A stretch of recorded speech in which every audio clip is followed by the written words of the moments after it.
Você está no Duas Saídas. Seja bem-vindo, seja bem-vinda ao podcast da família basqueteira brasileira.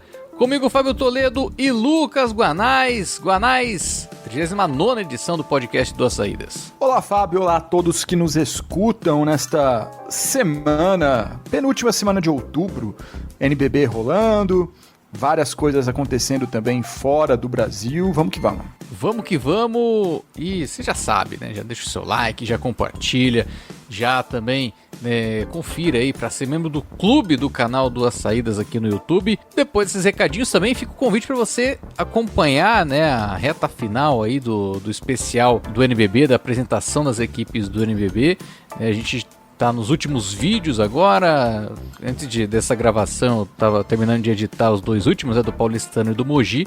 A partir deles então já vai ter apresentações de todas as equipes do nosso especial do NBB. E agora sim, vamos começar o podcast.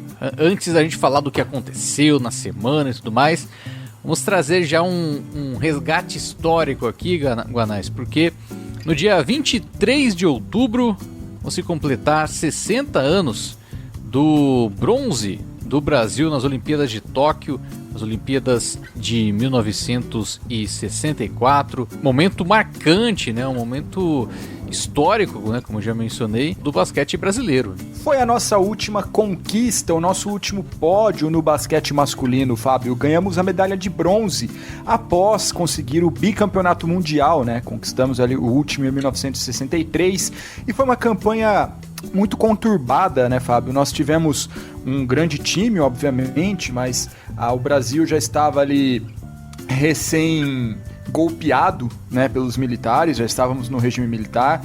A Confederação de Basquete tinha problemas internos também, muitas questões extra-quadra acontecendo com o Brasil e com outros países também.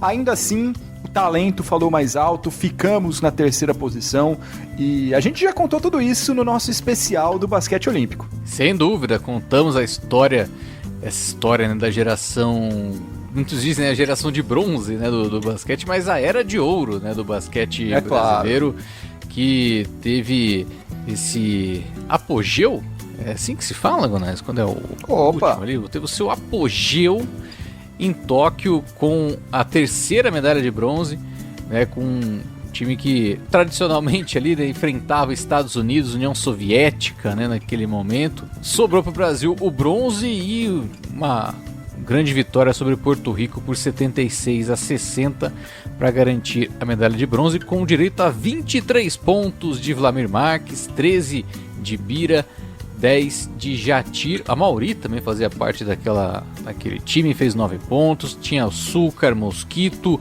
o Vitor Michalka, o Edson Bispo, né, que depois virou técnico da seleção, Sérgio Macarrão, Rosa Branca, Fritz e Edivar Simões também estava nesse elenco da seleção brasileira nos Jogos Olímpicos de Tóquio. Elenco histórico, né, Fábio? Não tem nem o que dizer desses nomes aí, tudo que conquistaram pelo basquete brasileiro. E lembrando que a nossa série do basquete brasileiro olímpico vai continuar, né? Assim que terminarmos o especial do NBB, ali virando o mês de novembro, vamos continuar com o basquete brasileiro olímpico com uma periodicidade maior, né? Não vamos lançar um por dia, mas estamos, salvo engano, em Moscou, 1980, e vamos partir daí, né? Nas participações mais recentes do basquete masculino nas Olimpíadas. É uma série que bastante gente gostou, né, dos episódios produzidos até agora, e logo logo ela vai ser retomada e posteriormente concluída. Se você não ouviu, procure no nosso YouTube e no nosso Spotify Basquete Brasileiro Olímpico, e a gente conta todas as edições em que a nossa bola laranja chegou nas Olimpíadas. É um conteúdo muito legal de fazer, a gente resgata muita história, muita coisa que ninguém lembra, né? Que ninguém comenta, e de fato tá... Não é porque a gente fez não, viu? Mas tá muito legal, dá uma olhadinha lá. Sim, muita... É porque a gente fez, sim. Tem fatos curiosos, tem fatos marcantes também, né? Vale conferir. Se você não conferiu o basquete brasileiro olímpico. E se você gosta de geopolítica, a gente fala bastante também, a gente explica por que os jogos aconteceram nas determinadas sedes, o que isso impactava no Brasil, né? Como é que era o momento no Brasil também, como que isso refletia no basquete. Esse próprio episódio de 1964 tem bastante disso, né? De ditadura militar, do início, né, dessa ditadura militar, também dos processos que estavam acontecendo ao redor do mundo e como que a gente é quase que um reflexo disso. É bem legal, a gente curte bastante entrar para esse lado também. É um podcast sobre o basquete brasileiro na Olimpíada, mas é também sobre a Olimpíada, sobre a história, né, a realidade daquele momento. De fato, é muito gostoso também da gente fazer, né, a gente fazer a pesquisa e gravar. Bom, então ficou esse registro do bronze do Brasil completando 60 anos, é o último bronze do Brasil do basquete masculino. Fábio, lembrando também que essa semana a gente tem o Sul-Americano Sub-15 masculino, né? Começa na terça-feira, provavelmente quando você estiver ouvindo já vai ter acontecido a primeira partida. O campeonato acontece no Equador, na cidade de Passarre, vai até o dia 27 e vale 3 vagas para a Copa América Sub-16 do ano que vem. Então, o Sul-Americano Sub-15 classifica para a Copa América Sub-16. O Brasil está no grupo A, junto da Bolívia, Uruguai, Chile e Venezuela. Do outro lado tem Argentina, Colômbia, Equador e Paraguai. Então, repetindo, né, os adversários brasileiros: Bolívia, Uruguai, Chile e Venezuela. E o mais legal de tudo isso, Fábio, é que todos os jogos têm transmissão no YouTube da FIBA. Então, dá para conferir todas as partidas lá, se não ao vivo, dá para resgatar depois, pra gente acompanhar aí esses nomes que daqui a alguns anos, estarão pelas equipes do NBB e também do mundo, viu, Fábio? Quem também se prepara para o seu Sub-15 é a seleção feminina, né, que está na preparação para o Sul-Americano Sub-15, que aí vai acontecer em novembro na Venezuela. A gente fala mais quando chegar mais perto. Por enquanto, masculino, jogos todos os dias no YouTube da FIBA. Vamos dar uma olhadinha, vamos prestigiar.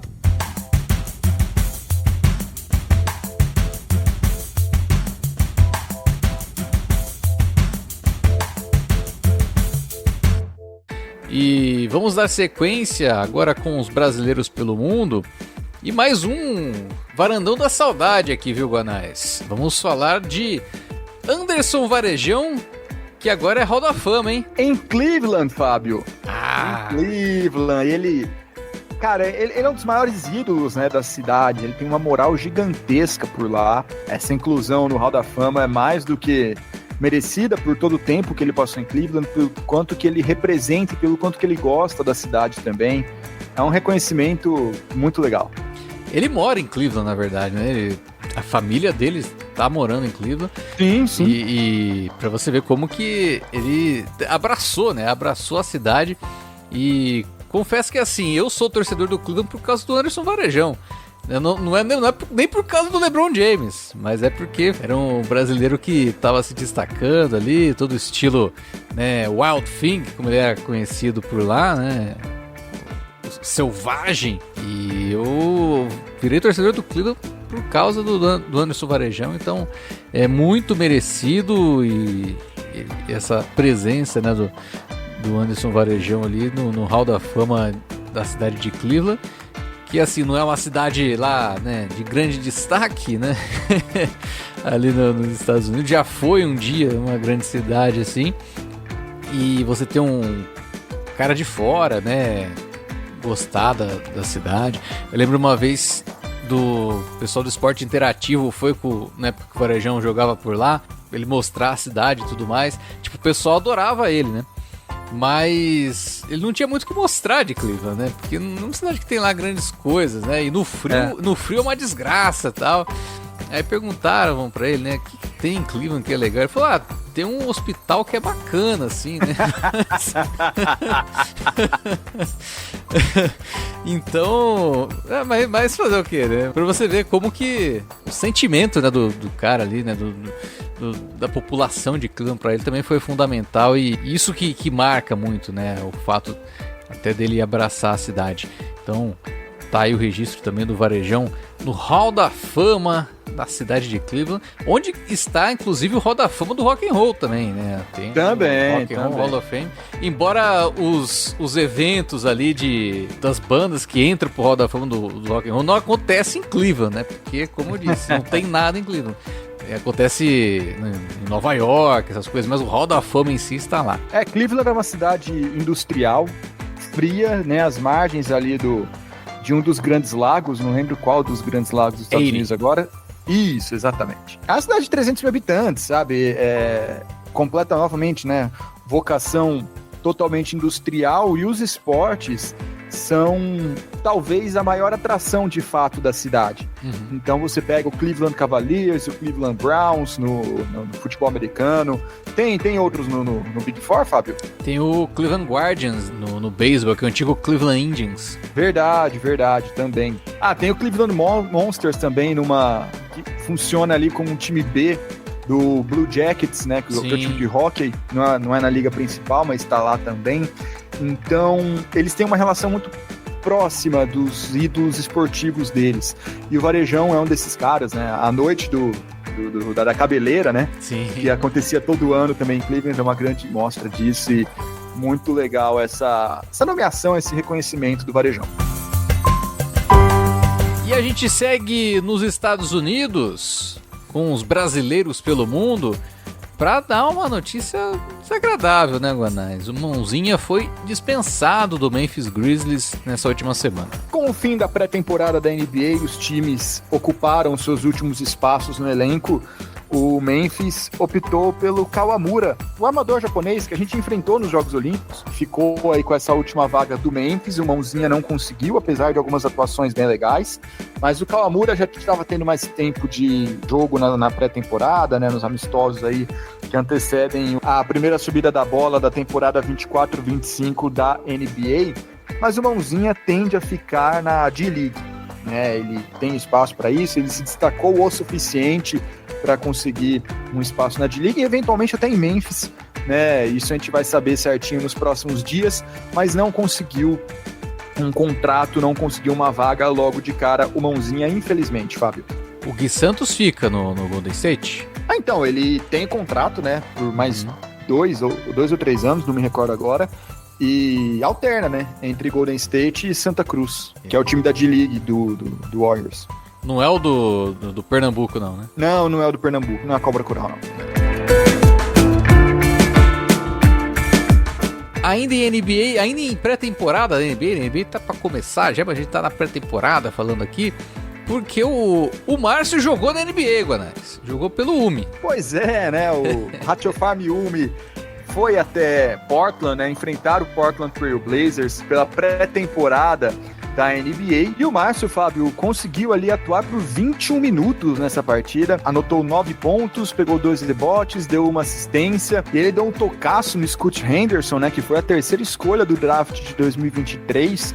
Vai aí para o seu segundo ano na NBA, num jogo que tinha muita expectativa por parte de olheiros, que estavam ali principalmente para observar o israelense Ben Saraf, do UMI, e também o Essengue, né, que são 2 titulares da equipe alemã, que foram ali os que tiveram a maior, ou 2 dos 3 que tiveram a maior minutagem, e que mais se destacam pela equipe do Ratio Farm, numa partida que foi bem equilibrada, hein, Fábio? Foi 111-100 apenas ali para o Portland. E não fosse um segundo período, que foi um pouquinho mais discrepante, o UMI fez um jogo bem duro, venceu o terceiro quarto, inclusive, foi pau a pau, assim, para até pré-temporada desses jogos entre NBA e mundo FIBA, ainda mais se a gente levar em conta que o UMI não é a primeira prateleira no mundo FIBA, foi bem equilibrado. É que o Portland também não é a primeira prateleira na NBA, talvez seja a última. Mas foi bem equilibrado. A tendência seria um time da primeira prateleira da Europa enfrentando um time da última prateleira da NBA e a da Europa, né? Ainda mais agora, né? Já aconteceu, né? Já aconteceu várias vezes.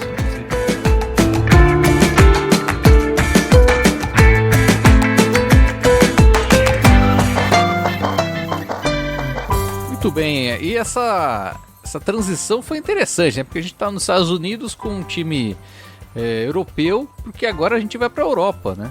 Não para falar do time dos Estados Unidos, não, mas para falar do time da Europa de fato, né? Só faltava essa, né?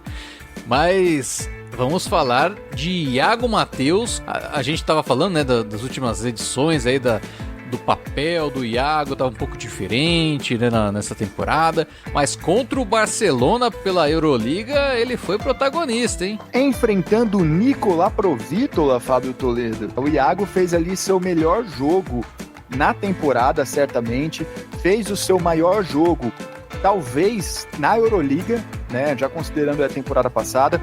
Ele anotou 23 pontos, deu uma assistência em 25 minutos de quadra, inclusive a bola que levou o jogo para a prorrogação, né? O Estrela Vermelha estava perdendo, o Iago foi lá, empatou a partida, e na prorrogação acabou não dando certo. Os companheiros do Iago, principalmente o senhor Nedovic, né, não contribuíram muito, mas foi uma partidaça do Iago, jogou demais, 2 de 4 do perímetro, 5 de 7 nos arremessos. Foi a melhor partida do Iago no ano, com sobras, muito legal ele ter esse crescimento e essa agressividade também. E com isso, Fábio, ele se tornou também o 4º maior pontuador brasileiro na história da Euroleague. Tá atrás só do Varejão por 1 ponto, então no próximo jogo ele deve passar. Não, o Iago tem 271. Tá um lance livre de empatar. Iago tem 271, o Varejão tem 272, e aí com uma boa distância vem o top 2, né? O Splitter está em segundo com 1.436 pontos e o Marcelinho Huertas em primeiro com 1.759. Aí vai demorar um pouco pro Iago chegar, tá? Mas vai chegar. E se não chegar, porque vai pra NBA. O Clube Stay aqui, o Fanei. O pódio já tá ali, né? Muito perto. E poderia ter a ajuda do cachorrinho ali, né? Que quase entrou em quadra ali no jogo entre Estrela Vermelha e Barcelona. Poderia ajudar mais ali o time do Estrela Vermelha do que alguns jogadores que ajudaram ali o Iago para garantir a vitória do Estrela Vermelha, né? Derrota pro Barcelona por 4 pontos. O que importa é o clima de Libertadores na Europa. Cachorro em quadra é muito isso. Só falta os papel higiênico voando. Pois é.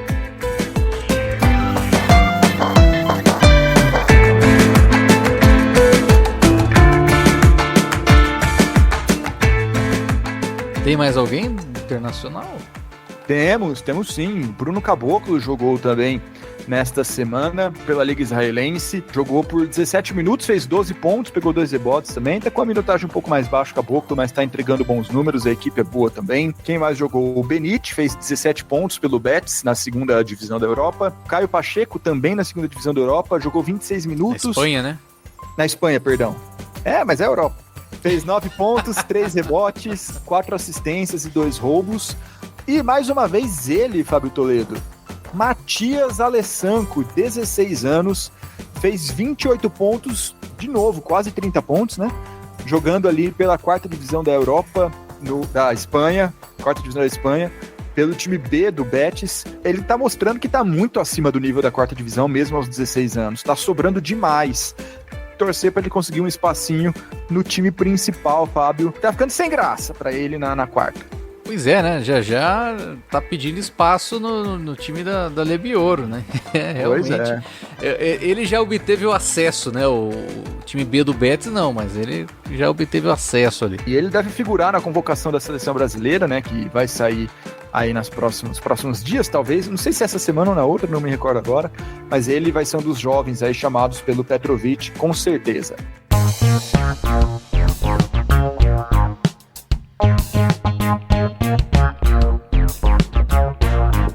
Muito bem, agora a gente desembarca no Brasil para falar sobre o Campeonato Paulista de Basquete Feminino, que está ali na sua fase de... Qual que é o nome na fase mesmo? Realinhamento. Realinhamento, está na sua fase de realinhamento. Não sei o que está realinhando, né? Mas enfim, tivemos 2 jogos interessantes e importantes dentro desse realinhamento aí, né? Que aconteceu na última semana. Ituano e César Araraquara, Santo André e Campinas. Vamos começar pelo Ituano e César Araraquara, né, porque o Ituano conseguiu uma vitória por 62-59 em Araraquara. no jogo que foi marcado por um equilíbrio no primeiro tempo, né? A maior vantagem dentro do primeiro tempo, dentro dos primeiros 20 minutos, foi de 4 pontos para o Ituano. Então, estava sempre ali muito próximo as duas equipes, troca de lideranças ali, né? Intensa. O Ituano, depois do intervalo, conseguiu fechar melhor o terceiro período, né? Que foi aí que deu um ponto diferenciado para o jogo, né? E com destaque aí para a armadora Larissa, né? Que conseguiu movimentar o placar ali em lances livres, quando o SESI ele teve uma sequência de erros e isso acabou atrapalhando, né, a equipe ali no terceiro período. O Ituano ele seguiu melhor no último quarto, chegou a abrir 11 pontos de frente, só que primeiro a Débora e a Aline, né, a Aline Moura, resistiram para o SESI, e depois sua vez a Vitória Marcelino e da Sossô conseguirem ali bolas importantes para levarem o jogo ao empate. Então tivemos o Ituano abrindo vantagem, chegando a abrir 11 no quarto período, e o César Araraquara respondeu, conseguiu o empate. Aí chegou no minuto final, só que aí o Galo conseguiu segurar melhor ali a sua defesa, conseguiu bolas importantes ali nos lances livres, né, presença de garrafão para conseguir a vitória no detalhe por 62-59. A principal jogadora ali da vitória do Ituano foi a Gabi Guimarães, para variar, né, com 21 pontos e 8 rebotes, jogando todos os 40 minutos da partida. A Tainá Paixão também teve destaque com 16 pontos. A Lê Lisboa também jogou o jogo inteiro, ou seja, a dupla de pivô do Ituano jogou a partida toda e ela conseguiu 15 rebotes, né, enquanto que no SESI a Aline também foi importante com 18 pontos e 11 rebotes, e a Débora com 18 pontos. Mas no final, vitória do Ituano.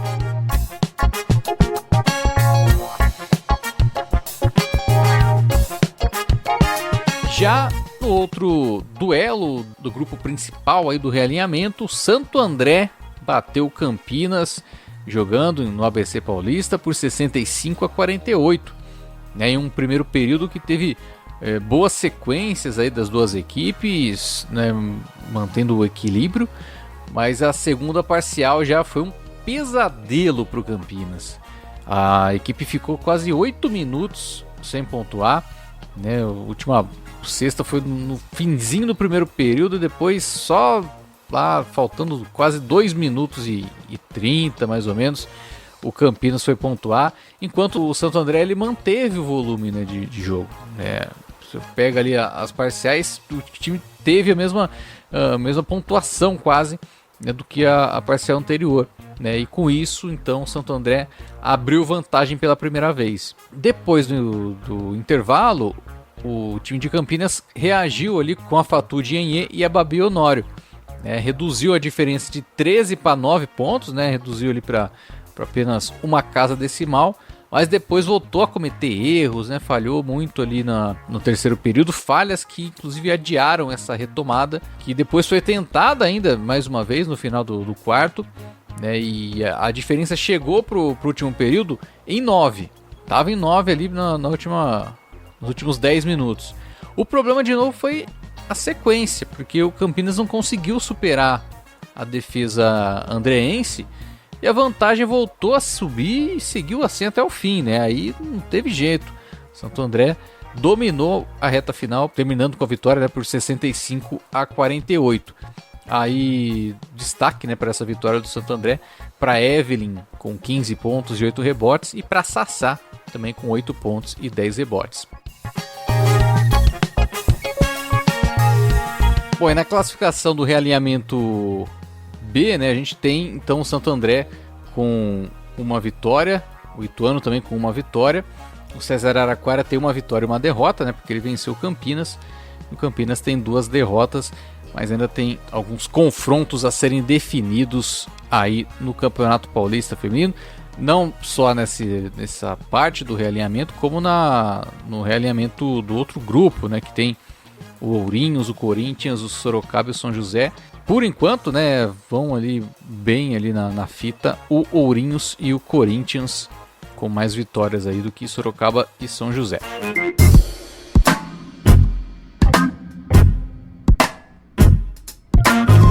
Bom, e agora a gente chega no NBB.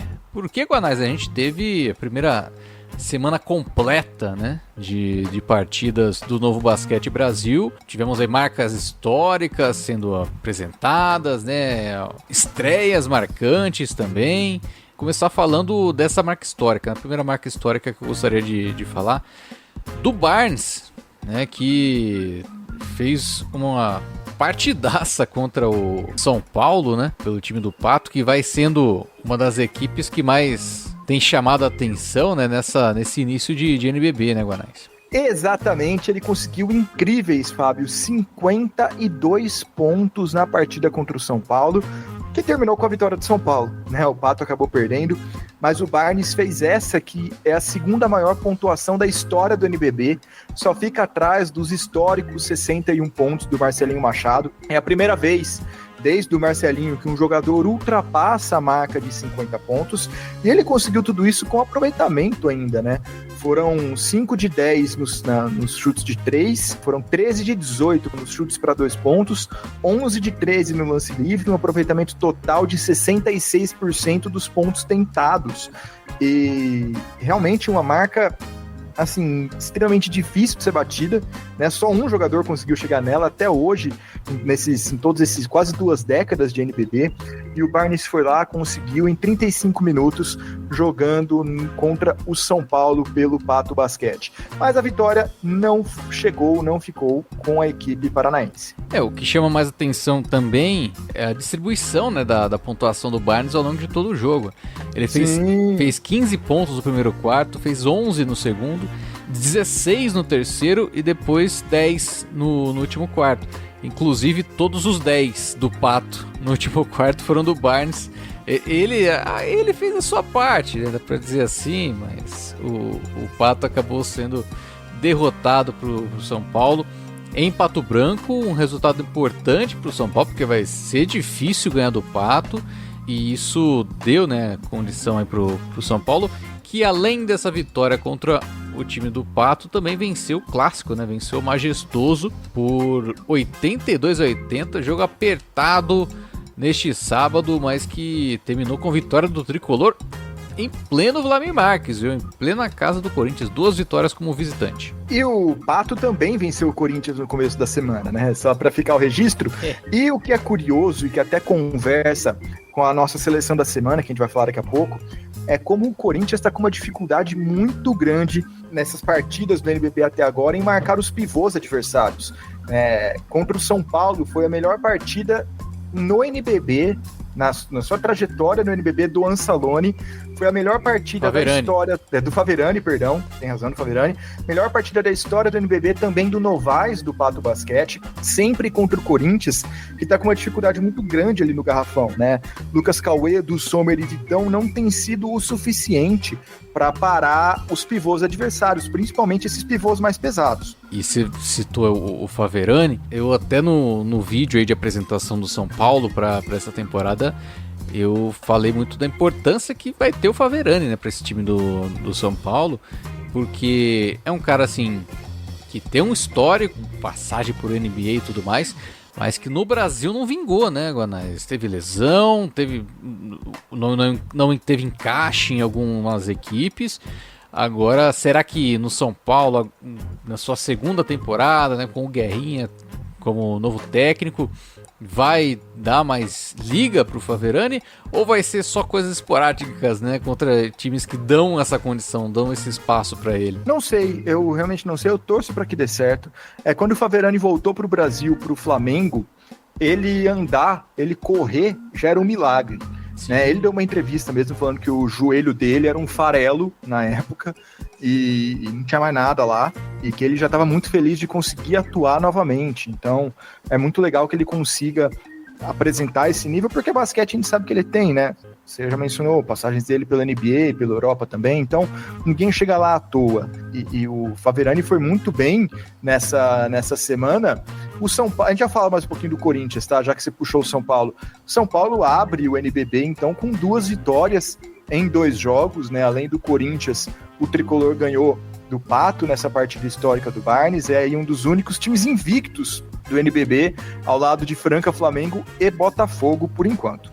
E agora, nessa próxima semana, vai ter 2 partidas em casa, uma contra o César e Franca, né? Já nessa terça-feira, muito provavelmente já aconteceu esse jogo, você já deve ter acompanhado essa partida, e aí o buraco é mais embaixo também, né? Para encarar o César e Franca.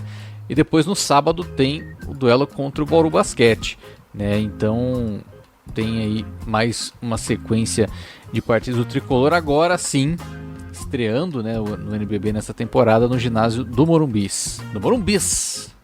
Agora é Morumbis. Mas falando um pouquinho voltando pro Corinthians, né, Fábio, pra gente não deixar passar batido. Bora. O Corinthians tem 2 derrotas em 2 jogos.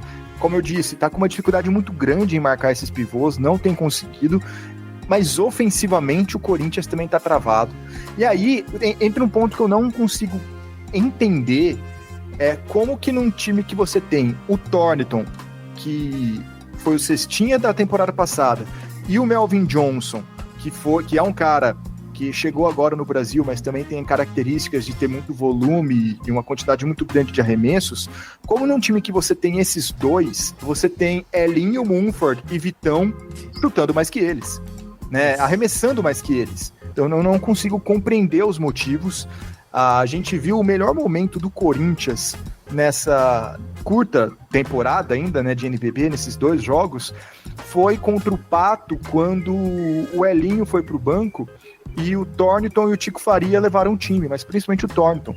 E eles não arremessam, e ele e o Melvin Johnson não arremessam, principalmente quando o Elinho tá em quadra. É um volume muito baixo para jogadores que têm essa característica, né, que precisam tanto dessa bola na mão o tempo inteiro. Foi algo também que eu falei no preview, né, do Corinthians, que o time ia precisar encontrar soluções para dividir essa questão do volume, essa questão de quem ia terminar as jogadas do timão, e por enquanto é um problema que permanece, um problema muito grave, porque o Corinthians tem aproveitamento baixo também, volume ruim dos principais jogadores, não consegue controlar a defesa dos caras grandes, muito embora a gente saiba que do Sommer e Lucas Cauê, principalmente, tem um histórico de conseguir ser bons defensores, né? Mas esse ano o time não está se encontrando ainda, está bem complicada a questão do Corinthians, bem desanimadora, por enquanto, para o torcedor corintiano, que não tem ido ao Vladimir Marques, né? Foi pouco contra o Pato, foi menos ainda contra o São Paulo, que o jogo, é bem verdade, foi na mesma hora da final da Libertadores feminina, né, de futebol, que o Corinthians foi campeão, pentacampeão inclusive. Então isso dividiu um pouco do público, mas mais uma vez, públicos baixos nas redes sociais, muita gente já criticando que o time é igual aos outros anos, né, mesmo com outros jogadores, mas que o perfil é o mesmo. Parte um desânimo, parece, né, porque você reúne o garçom com cestinha do NBB e mesmo assim não vai pra frente, não funciona, a torcida já dá uma desanimada. É claro, ainda há muito tempo, né? Foram só 2 jogos dos 34 que o time vai ter nessa temporada, nessa fase de classificação. Ainda tem muito chão, muita coisa, muito tempo para corrigir as situações do time, mas é complicado, né? E perder mais uma vez pro São Paulo, o Corinthians não consegue, é um tabu gigantesco também pro Tricolor, né? Então tudo isso vai pegando e vai machucando, vai doendo os poucos que ainda o acompanham. O que pega nessa questão do Corinthians é que é um clube de São Paulo que teve uma pré-temporada mais desenvolvida ali dentro do Campeonato Paulista, né? Então deveria, na teoria, claro que teve uma reformulação de elenco, mas deveria chegar um pouco mais preparado, né? Um pouco mais já definidas as coisas, né? E aí você mencionou, né? Tem o garçom e o principal pontuador da última edição aí, mas só que o garçom é quem mais arremessou no jogo, aí fica mais difícil. E a sequência do Corinthians agora é complicada, né? Vai para o Rio de Janeiro, enfrenta o Botafogo, que vem de uma sequência positiva, né, de 2 vitórias, e teve mais de uma semana de descanso aí para jogar. Depois pega o Flamengo, já na sequência, e aí ainda depois do Flamengo vai encarar o Minas, né, já no fim do mês. Em 10 dias aí tem 3 confrontos importantes e difíceis. É uma prova de fogo já, né, nesse começo de NBB. E que reforça também um pouco a o desperdício que foi o time perder o Cauã Raimundo, né? Eu também falei disso no preview, como o Corinthians tem dificuldade de reter seus talentos, que fazem a transição da base para o profissional por lá. O Cauã Raimundo era para ser esse pivô, né? Esse mais parado embaixo da cesta, um protetor de aro, um defensor excelente, preferiu ir lá jogar torneios de bem menor relevância nos Estados Unidos do que ficar no Corinthians e mais um que o Timão acaba perdendo, não conseguindo manter, seria uma peça fundamental para a temporada. E eu citei o Minas, né, que vai ser o último adversário do Corinthians nessa sequência de 3 jogos em 10 dias. O Minas foi derrotado, né, pro César Franca, um jogo, talvez um dos jogos mais esperados dessa semana, né, porque são duas equipes que têm altas expectativas, né, para essa temporada, né, de brigarem lá em cima, né, novamente, e o César Franca venceu no Pedrocão por 82-76. Foi um jogo que o Minas tinha expectativa muito alta porque o Lucas Dias era desfalque, né, não jogou pelo Franca. O Lucas Dias está com uma lesão no pubis e está perdendo todo esse início de NBB. E mesmo assim o Franca ganhou, né? A partida foi equilibrada ali até certo ponto, depois o Franca conseguiu se impor melhor em quadra. O Minas tá um pouco travado ainda, tá se encontrando em quadra com um monte de reforço que conseguiu para essa temporada, mas já desperdiçou um confronto direto ali, né, contra o César Franca, num terceiro período muito bom ali do David Jackson, do Didi, que tá fazendo uma temporada bem legal pelo Minas. Aí no último quarto, Natan Mariano e novamente o Didi comandaram as ações do César Franca sem o Lucas Dias. E o Minas está ali encontrando alguns problemas, Fábio. Teve muita dificuldade para passar pelo Bauru Basquete, só passou pelo Bauru Basquete no jogo seguinte, a partida contra a Franca, na prorrogação e com um game winner do Baralho, num jogo que até abriu 15 pontos de frente, mas deixou o Bauru, que é uma equipe bem abaixo do Minas, virar a partida. O Bauru teve o controle na prorrogação e acabou desperdiçando quase que sozinho nos minutos finais, e aí o Minas saiu com a vitória. Não tá passando a confiança de ser aquele Minas, né, um time de elite para brigar pelo título. Mas também, né, ainda tem tempo. O Minas fez 4 jogos já na temporada, 3 vitórias e 1 derrota. Jogou agora pouquinho antes da gente começar a gravar, né? Atropelou o São José em casa. São José, né, que também é o pior time desse NBB até agora, 4 derrotas em 4 jogos, sofrendo muito com desfalques. Já começou, né? O Minas tá patinando um pouco dentro das suas partidas. Mas destaque para Baralho e Paranhos, que carregam esse time muito bem nesse início de temporada. Você falou dos desfalques, né? O São José tá com vários. O Fortaleza também tá sofrendo bem. Perdeu o McClanahan, já tá sem o Resta. Tá fácil a vida pra eles, não. Isso sem contar o Salsa Mendes, né? Que machucou ano passado e não voltou ainda. Pois é, e o São José já chega a 4 derrotas em 4 partidas, né? Um início bem complicado da Águia do Vale, que perdeu para os 3 cariocas, né, em sequência ali no início, né, perdeu para o Botafogo, em casa, perdeu para o Vasco, perdeu para o Flamengo. Nessas 3 partidas, a maior pontuação foi em 70 pontos contra o Botafogo, né, um time com muita dificuldade ali em ter um volume ofensivo e mesmo com o adversário, os adversários não fazendo tanto em pontuação, né? O Vasco fez 68, o Flamengo fez 71, e mesmo assim o São José não conseguiu uma recuperação, uma vitória, né, jogando em seus domínios. Dificuldade ainda, né, para se adequar à Arena Farmaconde. O time estava em dificuldade ali, né, jogando na Arena Farmaconde, melhorou um pouco a situação quando foi pro Lineu de Moura, já nos playoffs. Tá complicado o cenário, né? E aí veio o jogo contra o Minas e o Minas atropelou, né? 91-64. E mais uma partida com um desempenho abaixo, né? Do ofensivo do time joseense. Já dá para ligar um pouco esse sinal de alerta aí pro time do São José, que nessa semana tem partidas importantes aí para tentar subir, né? Na verdade, uma partida importante, né? Contra o Brasília, que na teoria um time que vai brigar ali na parte de baixo da classificação. Então é mais do que necessária essa vitória pro São José, jogando lá na capital federal. Começou sem Carbonari, agora já não tem Ruivo e não tem Chouro também. Então, é um time que está realmente sofrendo contra o Minas, até venceu o primeiro quarto, né? Até começou bem, mas logo o Minas deslanchou, virou a partida e deslanchou.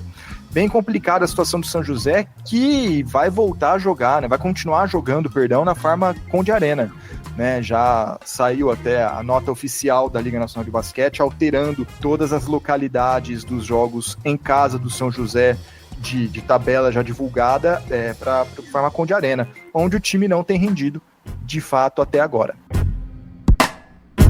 Muito bem, e agora momento marcante, momento importante aqui, né, do NBB, porque nesta segunda-feira aconteceu a reestreia no Novo Basquete Brasil de Raul Neto, de Raulzinho, pela equipe do Pinheiros, um duelo contra o Vasco. E mais um jogo... Ai, meu Deus do céu. Mas um jogo bem ruim, viu? Bem ruim de assistir. Mais um jogo chave, né, de chamar a atenção do público que não vai bem. E com o mando do Vasco, né? O Vasco tem esse estilo desde o ano passado, né? O Vasco joga feio. E o Vasco tem orgulho de jogar feio, que não tem nenhum problema, né? O que funciona pra eles, a gente viu ano passado que funcionam muito bem. Mais um jogo de pontuação bem baixa, de desempenhos bem sofríveis dos dois lados da quadra, eram jogos muito, muito físicos, né? Tem essa característica também, os jogos do Vasco são muito físicos. E terminou com a vitória do Pinheiros, por 65-62, Fábio. O Raulzinho começou jogando, ele atuou por 18 minutos, fez 11 pontos de 30 tentados, o aproveitamento dele foi baixo, é verdade. 4 rebotes, 2 assistências e 2 roubos. Quem também estreou, né, foi o Reinan, que não tinha jogado pelo NBB ainda, né, fez 14 pontos, 8 rebotes, 3 assistências, aproveitamento bem baixo dele também. Mas aí as duas principais peças do Pinheiros jogando já nessa partida. Eu senti o Raulzinho ainda, claro, recuperando o ritmo de jogo, um pouco reticente em ir forte, principalmente defensivamente, né? Sempre que era possível o Raulzinho trocar a marcação, ele trocava, mesmo em defesas que o Pinheiros não trocava o time inteiro, trocava o Raulzinho, para ele não ser o jogador que marca o cara da bola. Isso aconteceu várias vezes. Assim, você vê que tá voltando, né? Tá pegando o ritmo, mas ainda assim, Fábio, como sobra? Meu Deus do céu. A qualidade dele é muito acima. Ele só não deu muito mais assistências porque, principalmente no primeiro tempo, os jogadores do Pinheiros desperdiçaram muito. Ele joga em outro ritmo. Ele joga em outro ritmo de basquete. De fato um cara fora de série para nível nacional. E o que eu mais fiquei impressionado, Fábio, de ver um jogador desse nível em meio ao NBB, não foi nem a qualidade técnica, a visão de jogo, isso tudo a gente já imaginava.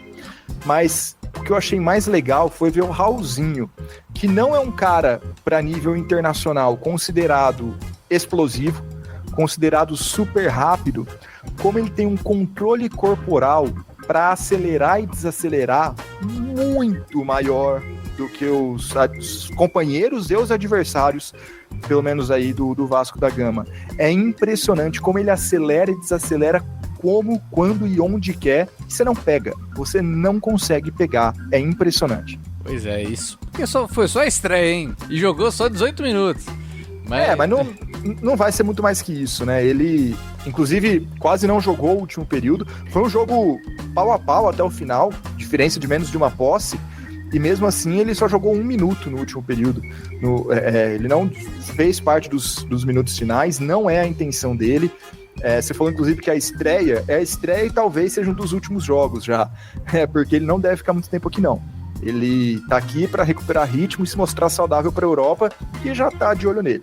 De fato, né? Tá tratando aqui como um local para ele ter essa recuperação, porque não é difícil, né? Você ficou 1 ano sem jogar ali, 2 lesões seguidas. O mercado europeu se fechou a partir disso também para ele, né?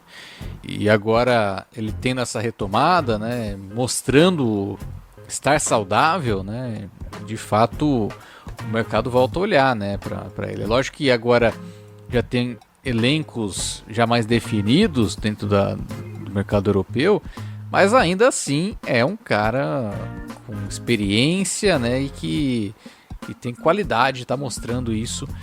Só mesmo ainda sem o ritmo de jogo, já está mostrando a capacidade que ele tem aí, até mesmo para retornar, né, pro cenário do basquete europeu, para entrar na nossa área ali dos brasileiros pelo mundo novamente. E o curioso é que na Europa tem muita gente se machucando, viu? Muitas lesões marcando esse começo de temporada. Imagino que até por isso possa pintar aí algum espaço para ele antes até do que a gente imagina, viu? Muitos jogadores, muitos armadores com lesões gravíssimas a nível de Euroliga e Eurocup. Então deve rolar alguma coisa nesse sentido para o Raulzinho, que não deve durar muito tempo no Brasil, mas essa semaninha ainda tá aí, né? E tá lá no Rio de Janeiro, inclusive. O Pinheiros pega o Botafogo na quinta-feira e o Flamengo no sábado. Então, se vocês possuem o DDD 21 ou estarão ali pelo Rio de Janeiro nesta semana, considerem prestigiar o Raulzinho ao vivo, porque além de ser, você vai conseguir ver um jogador de outro nível aqui no NBB, é algo que poucas pessoas terão a oportunidade, porque, de novo, não deve ficar até o final da temporada, com certeza. Pô, ainda mais, o jogo contra o Flamengo vai ser num sábado, né? Sábado à tarde ali. Pô, por favor, Maracanãzinho, né? Pô, oportunidade de ouro aí pra... Maracanãzinho, inclusive? Isso, tá aqui. Opa, show de bola. E aproveitem, tem jogo do Flamengo às 7 horas no Maracanã. O basquete acaba às 6, né? Fica um do lado do outro, né? Maracanã e Maracanãzinho, obviamente. Então dá pra fazer rodada dupla ainda, né? Dá pra ver aí o Flamengo e Pinheiros, depois o Flamengo e Juventude. Eu só queria deixar um destaquezinho, Fábio, que assim, a gente não fala de todos os times por episódio, porque não dá, né? São 18 times, então a gente seleciona as histórias. E o Pinheiros, obviamente a grande história é o Raulzinho, o Reinan também em menor escala, mas agora o Raulzinho. Mas eu queria deixar o registro de como o Bernardo da Silva tá jogando. Hein? Chegou aí depois de ficar no basquete universitário sem grande destaque, não chamou muita atenção no basquete universitário, até que ficou vários anos lá, mas tá muito bem nesse início de temporada. Hoje mesmo fez 15 pontos, 10 rebotes, meteu um duplo-duplo ali, e foi fundamental no último período, fazendo 9 pontos, sendo o cara da virada do Pinheiros, porque o Vasco estava na frente antes. Ganhando confiança, ganhando oportunidade ali dentro do time do Pinheiros, né, que teve uma reformulação ali no garrafão e virou grande nome, né, o grande nome do Pinheiros ali na função, com uma grande exibição também, né, na partida de hoje. E Guanais, voltando até pro Vasco, você tinha comentado já em edições anteriores com relação ao Cauê Verzola, a falta que o Cauê Verzola faz, e os pivôs que estavam ali no Vasco, né, o Serjão e o Thiago Matias também, acho que faz uma falta, né, no time, porque aí você tem o Paulic quase que, né, sozinho ali, né, pra função diretamente falando, né, o Marquinhos tendo que jogar às vezes ali na 4 para ajudar, né, o Diego Conceição não tá rendendo ainda o esperado, também acho que o Diego Conceição também não vai render o que rendiam os outros pivôs da temporada passada. Também um outro problema, né, para a equipe que viu aí o Bernardo da Silva ser dominante. Contratou o Paulo Scheuer e foi bem ao longo da semana, teve partidas muito legais pelo Vasco, mas nem sempre consegue se manter em quadra, né? E além de ser só um, né? Então o Vasco tá com essa carência na posição. Hoje mesmo ele jogou só por 19 minutos, né? Não tava num bom dia o Paulo Scheuer.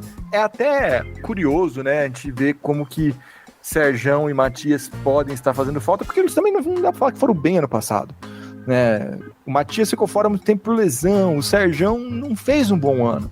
Muitas vezes ele também ficava no banco para você colocar outros jogadores e jogar com um time mais baixo, muitas vezes. O Vasco segue com esse problema. E com um ataque pior, né? O que dificulta um pouco as ações. Por falar nisso, também vale registrar, né? A gente acabou esquecendo na última edição. Marquinhos anunciou que vai ser a última temporada, né? Essa é a última temporada dele. Vai defender o Vasco, então, no seu último ano. Vai ser a sua last dance no cenário do basquete profissional. Então, é um momento também fundamental, né, pro Vasco aí, e pro Marquinhos também, né? Essa parte de encerramento da carreira. É uma lenda, né? O maior MVP da história da competição, em quadra, foi um cara de características praticamente únicas por muito tempo, né? Esse 3 que também joga na 4, mas que é muito alto, muito ágil, muito explosivo e técnico também, um poder de liderança gigantesco, transformou todas as equipes que passou, Flamengo, São Paulo, Vasco também. Pinheiros. O Pinheiros antes até do Flamengo, bem lembrado. É uma pena por não vermos mais o Marquinhos a partir da próxima temporada em quadra, mas ao mesmo tempo ainda há muitas oportunidades, muitos jogos para prestigiarmos seus últimos momentos. Também é outro que vale a pena você comprar o ingresso para ver jogar, porque é um dos grandes da história do NBB. Para mim, é ele e o Alex Garcia no debate do maior da história da competição, que é um debate que não vale nada, mas se a gente for recapitular tudo que fez, tudo que representou para o campeonato, é um dos que mais se destaca com toda certeza.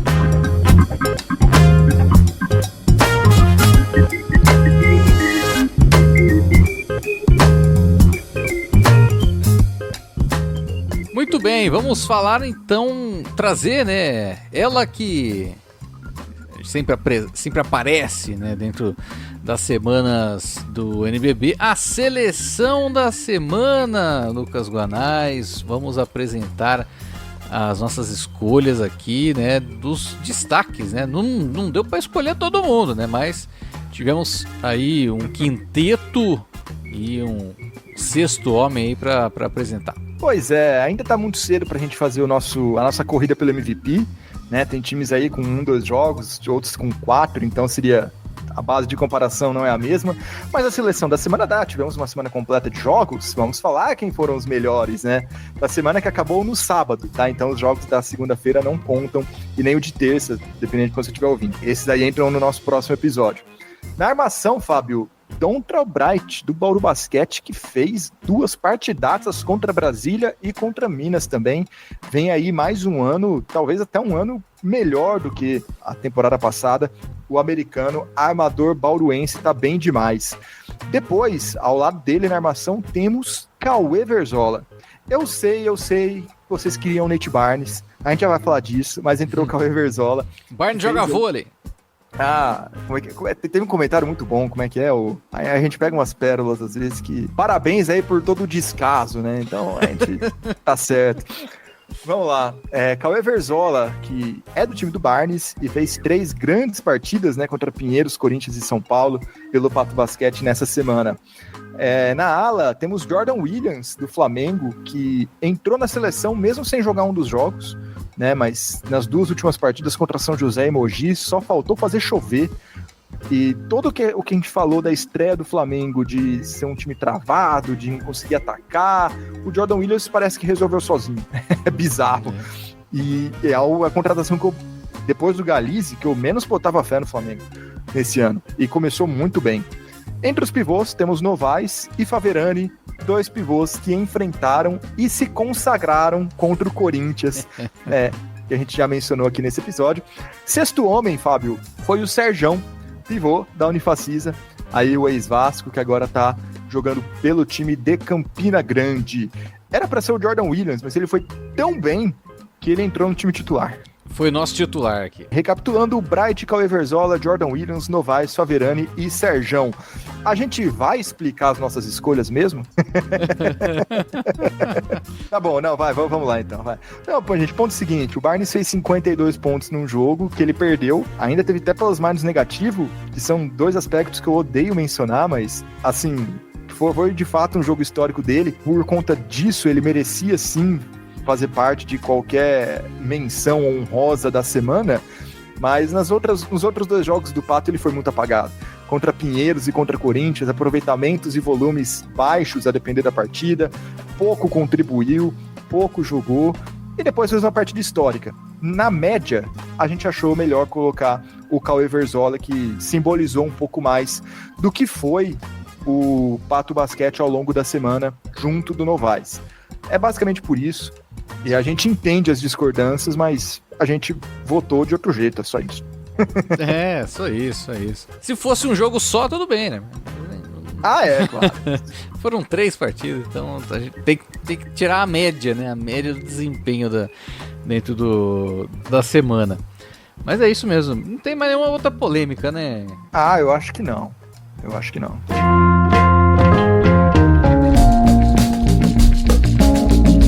Podemos ir para as perguntas? Vamos embora. Vamos começar então aqui com as perguntas que o pessoal mandou no nosso Instagram. Para você participar, fica de olho, né, no nosso Instagram, no Duas Saídas. Toda segunda-feira, né, dia da nossa gravação, a gente publica lá a caixinha de sugestões que você manda a sua pergunta. Bom, vamos começar com 2 pessoas que perguntaram praticamente a mesma coisa aqui, né? O Ricardinho, perfil Ricardinho, e o José Farias Júnior, né? Alguma posição dos times brasileiros disputarem a BCLA, outra competição internacional? Fora! Não vai ter BCLA esse ano, ao que consta, né? As notícias que saíram na imprensa até agora, que não vai ter o principal torneio internacional. É uma coisa que a gente sempre fala, né? De como o basquete continental aqui na América, ele é muito problemático. Sempre foi. Tanto em critérios de participação, em organização das edições, em fazer com que um torneio seja atrativo financeiramente, né? A gente tem aí várias equipes que desistem, que não jogam torneios internacionais por conta de dinheiro. No Brasil, o Bauru é o exemplo mais recente, mas vira e mexe temos equipes de outros países que abdicam também das suas vagas, e agora simplesmente parece que não vai ter, né, a BCLA. A Sul-Americana já começou e sem brasileiros, por causa do imbróglio entre CBB e LNB, isso é notícia já de algumas semanas atrás, então sem torneios internacionais pra gente, ao que consta. O Fábio Basquete BR, que não sou eu sou o Fábio pergunta por que técnicos alternativos como o professor Paulo Murilo e Marcel são ignorados para dirigir equipes do NBB. Mercado, né? E eles já dirigiram equipes, né? O Paulo Murilo, salvo engano, no NBB 1 ou 2, ele foi técnico. O Marcel foi em 2015? 2016 não. Acho que foi 2015 pelo Pinheiros que o Marcel foi técnico. Vai muito, gente, do perfil de quem administra, do mercado e também, às vezes, do próprio interesse desses caras, né? Muitas vezes eles mesmos não querem ter a rotina de treinar uma equipe o ano inteiro, tá? Então tem muito isso também. O Marcel, o Marcel tá feliz da vida sendo músico. É só ver as redes sociais dele. Né? O Paulo Murilo tem um blog ainda, um blog bem ácido, inclusive, ele é bem crítico nas suas opiniões sobre o basquete brasileiro, mas está produzindo, está acompanhando. Cara, às vezes é só questão do momento do mercado, do momento de vida deles. Não é nenhuma grande explicação, nenhuma grande conspiração também para que eles não estejam presentes. Eles já estiveram, podem eventualmente voltar, por que não? Mas existe aí uma tendência de apostar em técnicos mais jovens, tanto de idade como de experiência, né? De dar oportunidade aí para caras que estão sendo assistentes, que estão sendo analistas e por aí vai. Eu acho que é só uma questão de tendência mesmo, nada de grande absurdo. E eles já têm sua história no basquete também. E, inclusive, esse ano muitos novos nomes aí, ou que já tiveram uma experiência anterior, né, no NBB e vai para um projeto maior, ou mesmo que estavam aí como assistentes de fato, ou treinando a base, tendo oportunidades, né, nessa edição do NBB. É claro, né, o Galvani pelo Pinheiros, o Renan Gittione pelo Pato, o Rodrigo Galego, que já treinou equipe, já foi campeão da LBF, mas no masculino está tendo a primeira no profissional.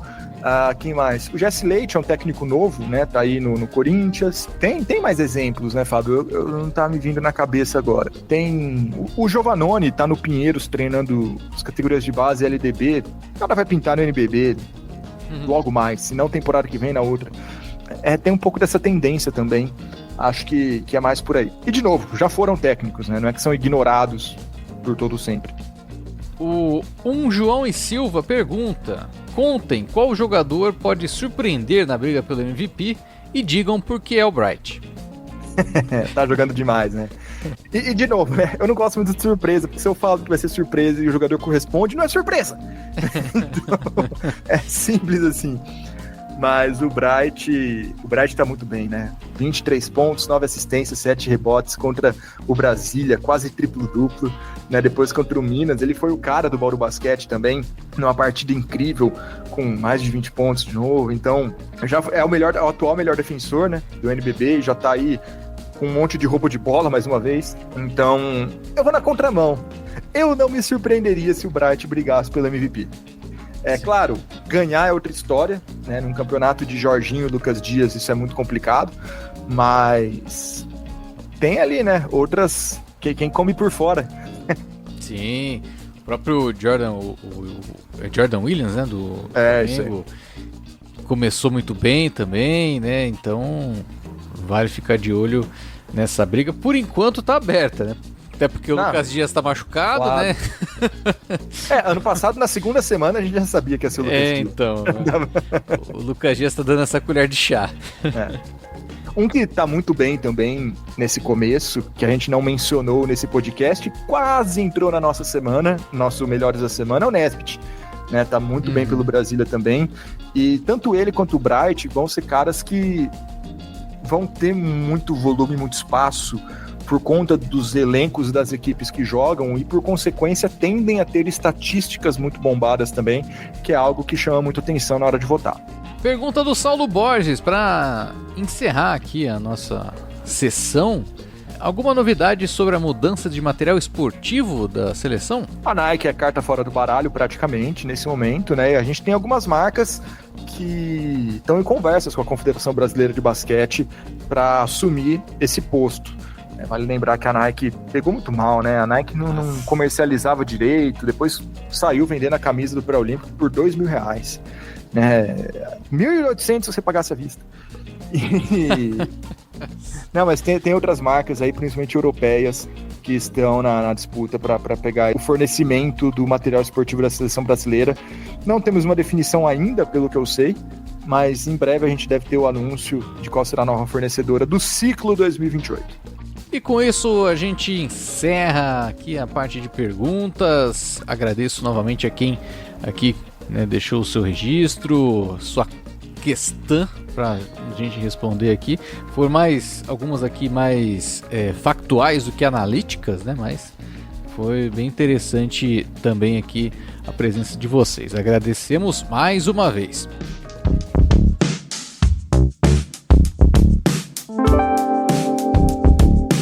E com isso também a gente encerra o podcast Duas Saídas, sua 39ª edição, Guanais. Valeu, hein? Mais uma pra conta, Fábio. Muito obrigado a todo mundo que nos acompanhou. Talvez semana que vem a gente tenha alguns anúncios para fazer aí, de algumas mudanças no nosso modo de produção, mas aí fica pro próximo episódio. Aguardem. E é isso, Ou pessoal. Não também. É mais coisa nossa que pra vocês. Né? Mas vai dar pra perceber alguma mudança. Vai. Talvez dê.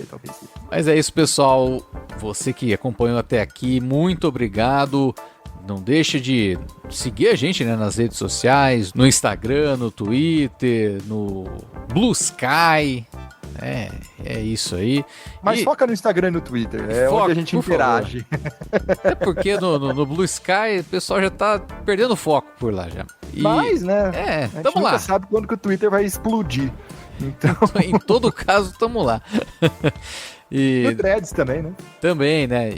E deixa o seu like, compartilha, né, os nossos conteúdos por aqui. Confere, né, o Basquete Brasileiro Olímpico, se não conferiu ainda. Confere os nossos vídeos de apresentação das equipes da temporada 2024-2025 do NBB. E siga com a gente, né? Continue com a gente aqui. Faça parte também do clube no canal Duas Saídas aqui no YouTube. No mais, muito obrigado. Até a próxima semana. Falou!